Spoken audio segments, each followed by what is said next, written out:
All right, let's bring in the caller. Supposed to call him gun control. All right, gun control, Sorry, you're on the air, brother. It's KSCommie. Sorry. Oh, no, you're good. Welcome, KSCommie. It said to say my name and then what I was calling in about, and so I. Yeah. Oh, gotcha. Well, the auto screener anyway. messes it up sometimes. It's called somebody else like Massachusetts, so it just says, hey, call me, gun control. So it's fine. No worries, my man. I appreciate you calling in. Yeah, no problem. So yeah, as you can expect, I'm coming to this conversation from further left. Correct. Yeah. So, as a communist, as my name might suggest, I believe in, workers owning the means of production and abolishing states and abolishing money. However, that does not include restraining the right to own a gun. Yeah, even Marx was against restraining the right to own a gun, if I recall correctly. Yeah. Well, because Marx knows, as I do, that in order for a revolution to happen in any capitalist country, it's going to have to be violent, unfortunately. Now, I personally am, ironically, a pacifist. Not Fair ironically enough. a pacifist, but I am a pacifist, ironically. So even though I do understand that in order to get to my utopia, my vision of the world, violence is necessary, I would not be perpetrating the violence. I feel like in order for me to own a gun, I have to be prepared to take another's life, and I am never going to be prepared to take someone's life. Okay. I can appreciate where you're coming from. So that's sort of my personal take on it. Now, from the perspective of the left, it is very important that people are allowed to arm themselves, because if it comes to it, and in the meantime, nothing is pointing to exactly a revolution, but in order to get where we would want to be, a revolution is necessary. The leftists need to have guns too. I don't think you're wrong there to spin off on that. The last time that conservatives, and by conservatives, I mean the Republican Party. I'm not talking about individual conservatives like Beyond the Tags, right? The last time they seemed hugely in favor of gun control was ironically when the Black Panthers were, marching around in California Black with Panther guns, Party. Yep. right? So I tend to agree with you that, like I said, I'm not trying to restrict everybody's access to guns. I think individuals should be able to own firearms in this country. I mean, that's just my opinion, but I think we need to do it better. Yeah, Assault Waffle's correct. We're going to break terms of service if we keep talking about violent revolution, so let's skip that. Oh, of course. No, and like I said, I'm not advocating for it. That's not my position. But I know that if it's in the doctrine, it's in Marx. Not my position. Yeah, I get it. Right. It's not my position, and I'm not advocating for it. I would never advocate for it because, like I said, I am a pacifist. So where would you fall on gun regulation, gun safety, gun control, whatever you want to call it? What are some of your ideas? Or are we at none? Yeah, I mean, in the meantime, it is very important to at least understand that regulation to make sure that the people who are most likely to do mass violence, to do very harmful things to society, do not own guns. So yes. I think a mental wellness exam, now, not to say that people with mental health issues shouldn't own a gun. I know plenty of people with mental health issues who would, fight you tooth and nail because they believe that they have every right to own a gun. Mental health, meaning, are you capable of living in society without going off the rail, without, turning around and shooting your neighbor because they said one bad thing about you. That's where I would draw the line. So, and I'm going to try and parse ideas out of what you just said. It sounds like you would be in favor of some form of mental health check. Yeah. But if you had, say, like, let's say you failed once, right, because you had depression or whatever the case was, that wouldn't ban you from owning guns forever, right? You would be able to go back and own a firearm at a later date if you passed a different mental health check. Am I understanding you correctly? Yeah. The idea being that just because you're depressed, that doesn't mean that you shouldn't own a gun. Depression does not mean that you're going to kill a bunch of kids in a school. Correct. I'm just using depression as an example. Right. Yeah. And obviously, there are other mental health issues. That's a whole other conversation about which mental health issues are most problematic when it comes to owning a gun.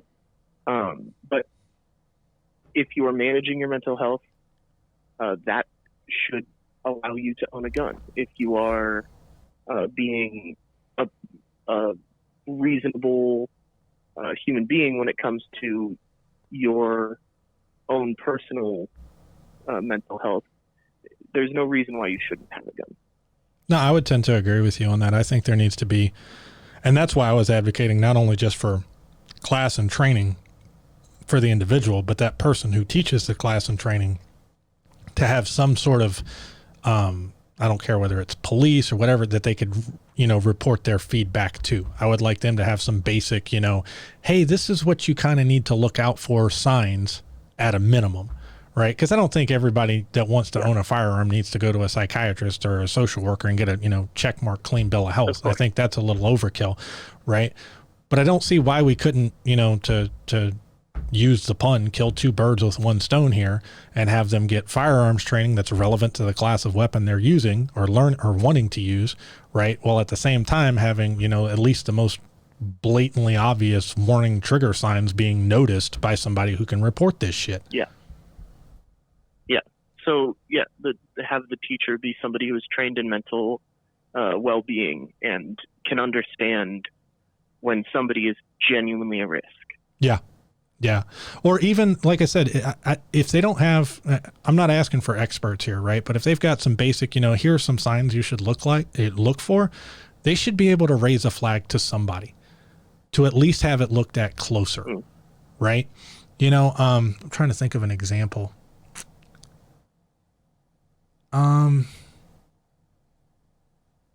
Well, in colleges, they'll teach you some stuff to look out for like sexual harassment or racism stuff. They're not expecting you to solve the problem yourself, right? But, hey, here's some common things that you should look for, right?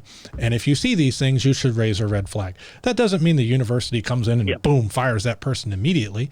Well, same thing with the gun instructor at the firing range, right? I'm not expecting the guy that's teaching a concealed carry weapons class to be able to have a, PhD in psychology and sociology and a master's degree in social work and all this kind of stuff, right? But he could go through a class once every 6 months. Yeah, he could go through a class once every 3 or 6 months that says, hey, here are some warning signs that, the people with those PhDs say you should look out for, right? And just have generic conversations. And like, Tags was saying, well, if the guy mentions that he just got fired a couple of days ago, maybe you should tell somebody that so this guy can't go pick up his firearm tomorrow. There's certain things that I think we can be reasonable about this without going overboard. And so me personally, I came from a place of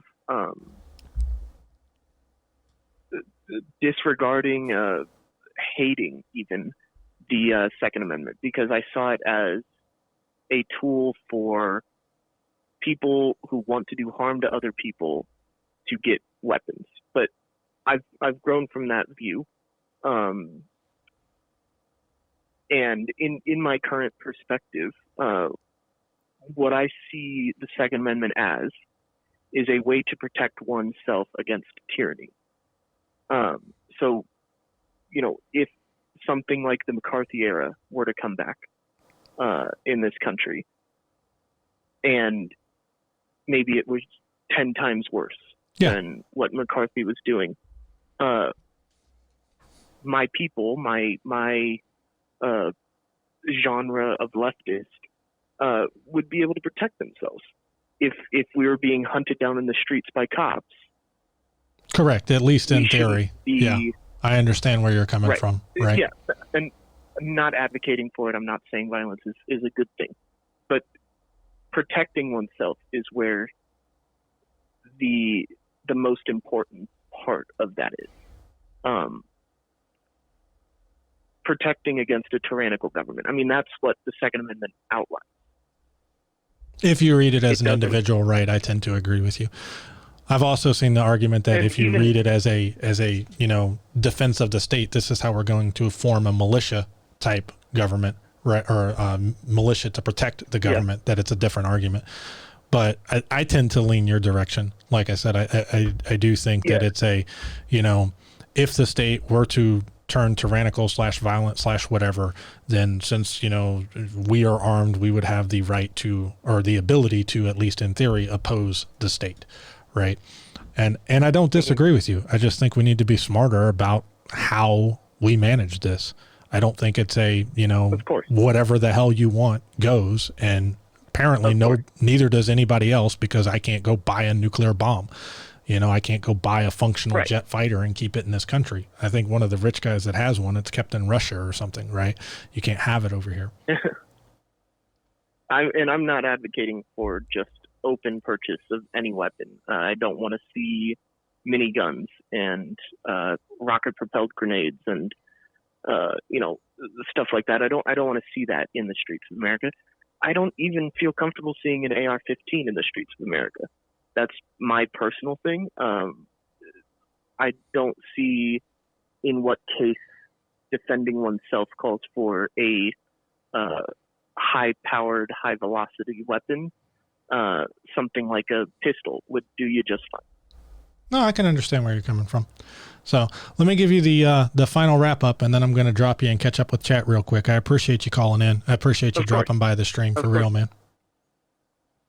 Yeah, no problem. Like I said, I'm a communist, and I think that we need to be able to defend ourselves, which is genuinely the most important part of this conversation from my perspective. McCarthyism was a bad thing for this country. Freedom of speech is something that needs to be protected, and the Second Amendment helps to do that. And I mean, freedom of speech for all sides.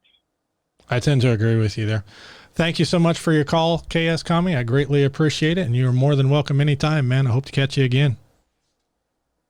Yeah, no problem. Have a good one.